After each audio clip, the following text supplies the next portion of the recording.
So ఇదొకైనటువంటి అంశం. అయితే ఇక్కడ క్లియర్గా నిన్న తెలంగాణ రాష్ట్ర ప్రభుత్వం సోషియో ఎకనామిక్ 2025 అవుట్లుక్ బుక్ ఇచ్చింది. ఆ బుక్లోనేమో తెలంగాణ జనాభా 4,21,00,000 చూపించింది.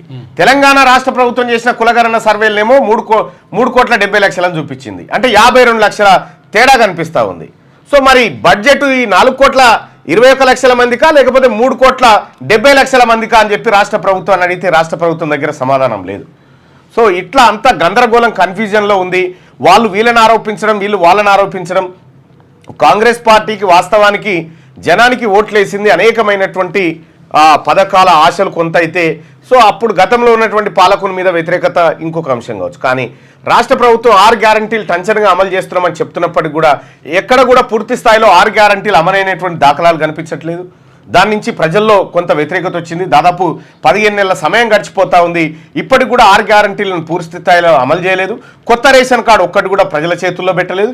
కొత్త ఇందిరమ్మ ఇల్లు ఒక్కటి కూడా ప్రజల చేతుల్లో పెట్టలేదు.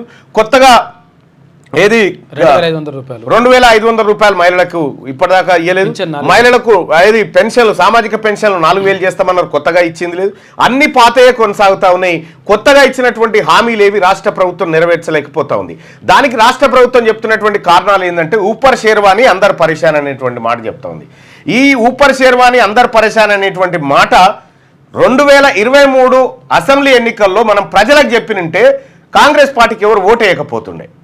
సో ఎప్పుడైనా కూడా ఒక పాలకుడు చేయాల్సినటువంటి ప్రయత్నం ఏంటంటే ఈ రాష్ట్రంకి ఏమైనా పెట్టుబడులు రావాలన్నా, ఈ రాష్ట్రంలో ఎవరైనా ఇన్వెస్ట్ చేయాలన్నా, లేకపోతే ఈ రాష్ట్రానికి కొంత గౌరవ మర్యాదలు దక్కాలన్నా కూడా కేసీఆర్ చెప్పినటువంటి ధనిక రాష్ట్రం అని, దివాలా తీసిన రాష్ట్రం అని కేసీఆర్కి ఎరికి అందరికీ ఎరికి. కానీ ధనిక రాష్ట్రం అనేటువంటి మాట ఎందుకు చెప్పిండు పదే పదే అంటే పెట్టుబడులు, ఆ తర్వాత ఇతర రాష్ట్రాలు, అన్ని రాష్ట్రాలది ఇదే. ప్రపంచంలోనే అత్యధిక అప్పులున్న దేశం అమెరికా.